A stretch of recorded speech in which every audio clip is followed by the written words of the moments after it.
ایران نے دشمنوں کو بھاری نقصان پہنچانے کا بڑا دعویٰ کر دیا ہے۔ حکام کے مطابق 200 امریکی فوجیوں کو ہلاک کیا زخمی اور اسرائیلی نیول بیس کو نشانہ بنایا گیا۔ ایرانی قومی سلامتی کے سیکریٹری جنرل نے ایک بار پھر امریکہ اور اسرائیل کا ساتھ دینے والوں کو خبردار کر دیا۔ علی لاریجانی نے کہا کہ اپنے دفاع کا حق حاصل ہے، جہاں سے حملہ ہوا کارروائی۔ ایران کا امریکہ اور اسرائیل پر بڑے حملوں کا دعویٰ۔ دبئی، عراق اور بحرین پر ڈرون اور میزائل داغ دیے۔ عراق میں امریکی آئل کمپنی پر ڈرون حملے سے آگ بھڑک اٹھی۔ دوسری جانب ایربل میں ایک اور امریکی فوجی اڈے کو نشانہ بنایا گیا۔ عرب میڈیا کے مطابق خود عراق میں ایربل انٹرنیشنل ایئرپورٹ کو ڈرون حملے کا نشانہ بنایا گیا، جس کے بعد متعدد دھماکوں کی آوازیں سنی گئیں اور علاقے میں آگ کے شعلے بلند۔ دبئی میڈیا آفس کے مطابق ایرانی ڈرون دبئی مرینا کے ایک مرینا ٹاور سے ٹکرایا، جس کے بعد عمارت میں آگ بھڑک اٹھی۔ اس واقعے میں ایک پاکستانی شہری بھی جاں بحق ہوا۔ بحرین میں امریکی فوجی اڈے کو نشانہ بنایا گیا۔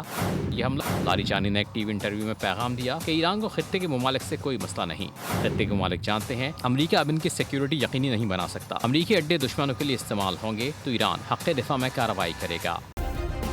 سبسکرائب کریں اور بیل دبائیں تاکہ کوئی خبر رہ نہ جائے۔